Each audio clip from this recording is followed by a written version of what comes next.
All right, so are you ready to dive deep, like seriously deep, into some heavy philosophical waters? We're talking moral epistemology today, and you've given us this huge pile of sources all wrestling with this question: how do we know what's right and wrong? Like, actually know. Is that even possible? It really is a question that gets at, the core of how we see ourselves, our place in the world. I Hmm? mean, can we prove our moral ideas the same way we'd prove something in science? Or is moral knowledge different somehow?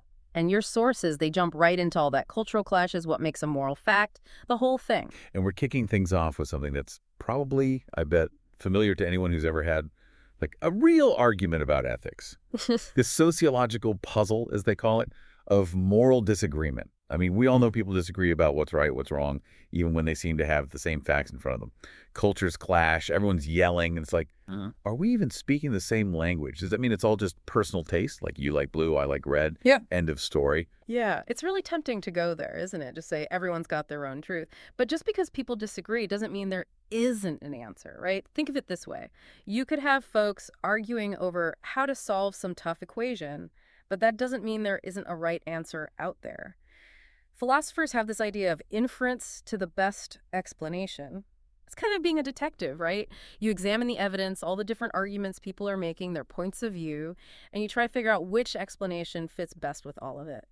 So yeah, people fight about morality, but does that really mean we can't know anything for sure? Not so fast. And our sources also get into this idea called moral relativism, right? Yeah. Which basically says what's right or wrong depends on where you come from, your background. So maybe everyone's right, but only relative to their own little world. But hold on, doesn't that just create more problems?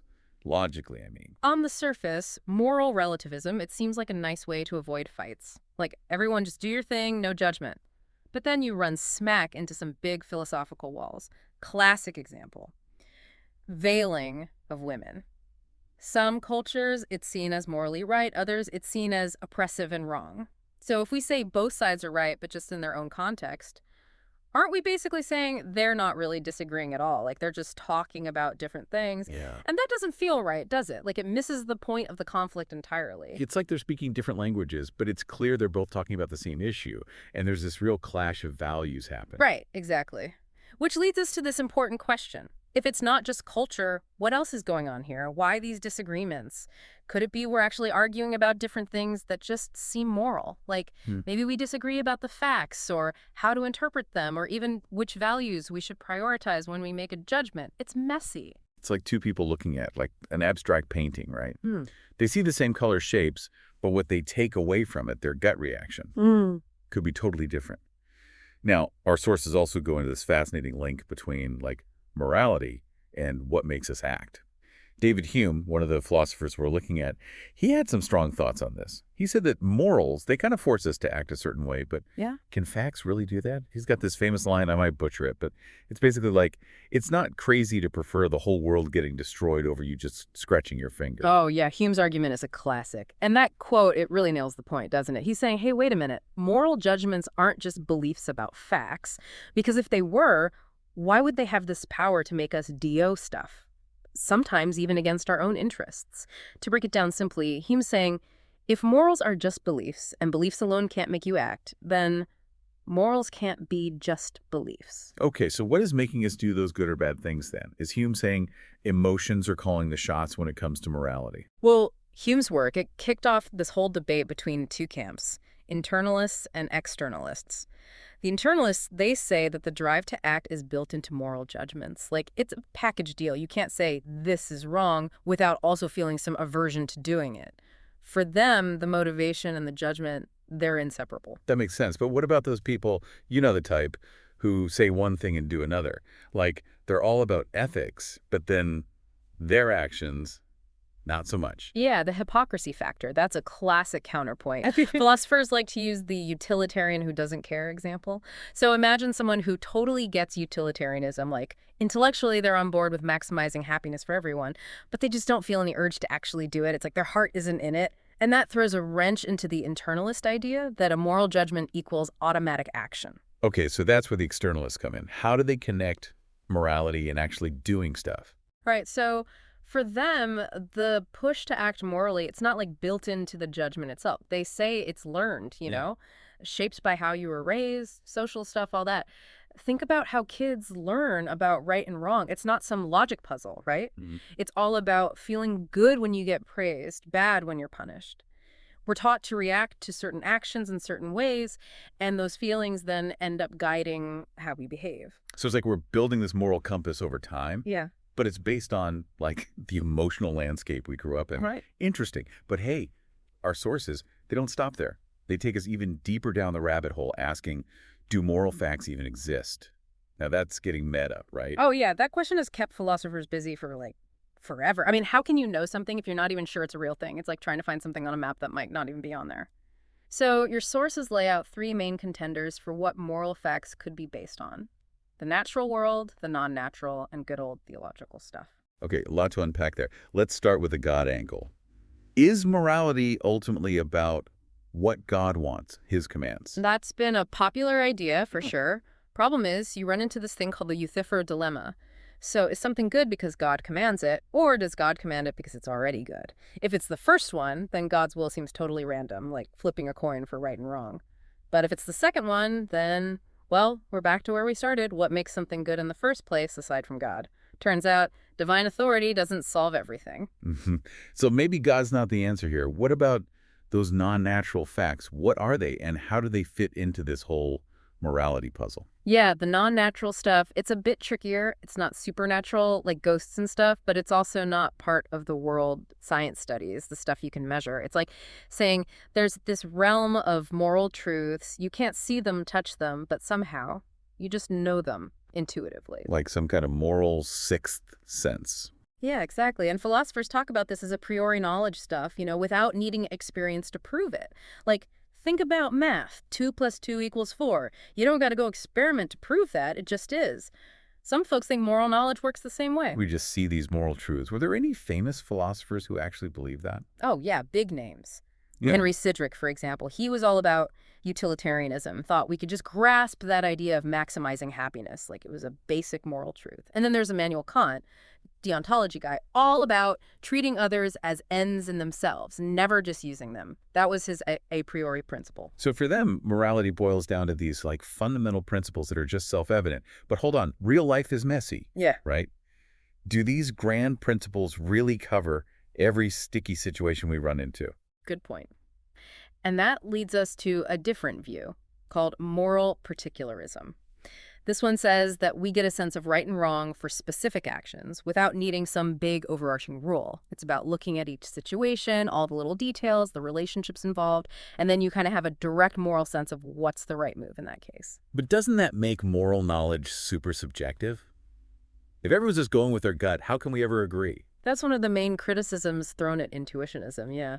And there's also the problem of learning. We clearly learn moral rules, right? Through trial and error, people teaching us, seeing what happens when others mess up. Doesn't that clash with the idea that we're born with this intuition? It's like saying we're born knowing how to play piano, even though it takes like years of practice to actually get good. Right. Exactly. But those who believe in moral intuition, they have a comeback for that. They compare it to learning math. You start with easy stuff, counting, basic operations. But eventually you get to these abstract truths that go way beyond those first examples. Same with morality, maybe.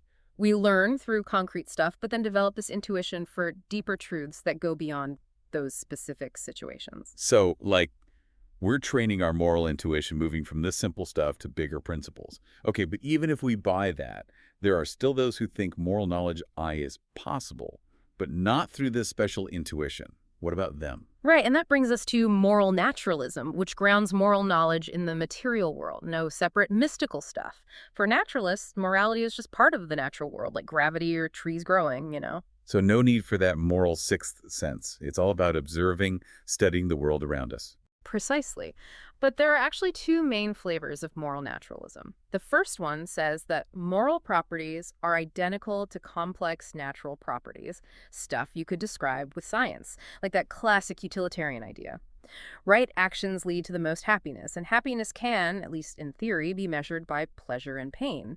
So for these folks, moral rightness is about maximizing pleasure over pain, a property that's totally grounded in the natural world. So it's like saying moral rightness is just the chemical formula for happiness. In a way, yeah. But the second type of naturalism is a little more subtle. It agrees that moral facts are natural, but says we can't just reduce them to simple scientific terms. They're natural, but not reducible. They supervene on other natural facts. It's like saying moral facts emerge from complex interactions in the world, but they're not identical to any single physical thing. So, like, a symphony is more than just the notes played by each instrument. It's the way they're arranged, the feeling it creates, something more than just sound waves. Exactly. And this avoids a common problem with naturalism. If moral facts are just complex natural facts, why even bother with the label moral? Doesn't science cover it all? But if moral facts are emergent, then they do have a special way of explaining things, like human behavior and how societies work. That goes beyond just physical stuff. Okay, so even with all these attempts to root morality in the real world, there are still those who say, nope, we can't know this stuff for sure. Our sources highlight Immanuel Kant, who had serious doubts about whether experience can truly teach us right from wrong. Oh, yeah. Kant was a big critic of basing ethics on just experience. He said, to really know something morally, you need general truths, these universal principles that apply to everyone. But he said our experiences only give us specific examples, one-off cases. So how do you bridge that gap, he asked, without assuming we're born with some moral knowledge already? It's like saying you can't learn grammar just by reading a bunch of sentences. You need some deeper understanding of how language works to make sense of it.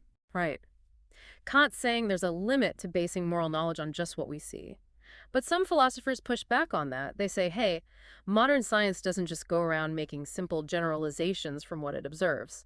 Science uses background info, theories, and this thing called inference to the best explanation, picking the explanation that makes the most sense given all the evidence. Maybe moral reasoning can do that too, letting us go from specific examples to bigger moral ideas. So it's like detectives don't just randomly gather clues. They use what they know about crime, how people think, to build a whole picture of what happened. Maybe moral reasoning works kind of like that, using our understanding of human nature and values to figure out those tricky moral dilemmas. So maybe we can use like fancier reasoning to connect our experiences to these big moral principles. But even if we get past that, there's another big challenge to moral naturalism. We got to deal with the naturalistic fallacy. Our sources spend a good chunk of time on this one. Ah, yes, good old G.E. Moore. He famously argued that you just can't equate good with any natural property, no matter how complicated or well-defined it is. And he used this thing called the open question argument to prove his point. Basically, no matter how you define good, pleasure, happiness, whatever, you can always still ask, but is that really good? And the fact that that question always makes sense, Moore said, shows that good is something special, something that can't be reduced to just the physical world. It's like you could describe a delicious cake, right? Yeah. When you talk about the ingredients, how soft it is, how sweet it is. You can even break down its chemical composition. But you can still ask, yeah, but is it good? Maybe you're on a diet. Maybe you just hate cake. That goodness seems separate from just the physical stuff. Exactly. So Moore's argument, it was a real headache for some types of moral naturalism, especially those that relied only on analyzing concepts to define good. But a lot of modern naturalists, they say Moore was attacking like a simplified version, a straw man. They point out that they use actual evidence, scientific studies, to back up their claims about how moral stuff connects to the natural world. So it's like saying, look, we can actually study how kindness affects the brain, how cooperation benefits society, and use that to argue that these things are good, not just because we feel like they are. Right, that's a key part of the debate. And, our sources don't stop at these classic philosophical arguments. They bring up some really interesting challenges that come from thinking about how morality evolved. Like, if our morals are just a product of natural selection, helping us survive and reproduce, does that mean they're not actually true? So, like, if our sense of fairness just evolved because it helps us get along in groups, does that mean fairness is just a useful trick, not a real thing? That's the core of the evolutionary debunking argument, yeah. It basically suggests that explaining morality through Darwin might actually clash with the idea that our moral beliefs are objectively true. There are a few versions of this argument, each raising its own unique set of challenges to the idea of moral knowledge. Let's break those down then. First up, there's this argument from parsimony, clarity, and non-circularity. What's that all about? It sounds kind of complicated. It's basically saying that the evolutionary explanation for morality is just simpler, more straightforward, and scientifically better than those that rely on some objective moral truth. Like, we don't need to invent some mysterious moral realm or special intuition if we can explain things like helping our family or cooperating through natural selection, which we already know is a thing. So it's like Occam's razor, right? The simplest explanation is usually the best. But doesn't this assume that moral beliefs aren't about objective truths in the first place? You got it. That's a core assumption, yeah. But remember how we talked about moral naturalism that tries to square the evolutionary origins of morality with the idea that moral truths are objective? Like, if moral properties are rooted in the natural world, then maybe natural selection favored those who were tuned into these properties, those who acted in ways that were good for everyone. So those who are naturally inclined to be fair would be more likely to thrive in groups and pass on those fairness genes. But wouldn't that make moral knowledge just another type of knowledge about the world, like physics or biology? That's one way to look at it, yeah. But there's another version of the debunking argument that specifically targets moral objectivism. This one says, even if we accept that our moral beliefs have a biological basis, they can't be objective in the strong sense that many philosophers demand. So it's not enough for moral truths to just be real. They also have to be completely independent of what we believe or want, almost like those Platonic forms, outside of time and space. Yeah, exactly. Sharon Street, a philosopher who writes about this a lot, she argues that if evolution shaped our moral beliefs, and evolution is all about adapting to specific environments and challenges, then those beliefs can't be truly stance independent. Meaning, if humans had evolved differently, our morals would probably be totally different, and that throws a wrench in the whole objective truth thing. So if we were more like ants or bees, our moral systems would probably be all about the hive mind, not individual rights and stuff. Right. So it's a tough question for those defending moral knowledge. Can you have this strong version of moral objectivism, AE, except that morality evolved? Sounds like a real philosophical pickle. Do we have to choose between Darwin and objective morality? Or is there some middle ground? Well, some philosophers are trying to find a way to have both. They say maybe we need to relax our definition of stance independence a little. Like, perhaps moral truths can be objective in a less strict way, reflecting some universal parts of human experience or stuff that any society needs to function, even if they're not totally separate from our evolutionary past. So even though different cultures have different moral codes, there might be some shared ground rules, things that every society needs to survive. Okay, our sources bring up one last debunking argument we should probably touch on. This one gets into emotions and moral judgment, something we talked about earlier. Right, right. This one draws on research from psychology and neuroscience. The idea is that our moral judgments are often driven by these unconscious, automatic processes heavily influenced by emotions. There's this dual process model of the brain, which says we have two systems at work. System 1, which is fast, intuitive, and emotion-driven, and System 2, which is slower, more deliberate, and all about conscious reasoning.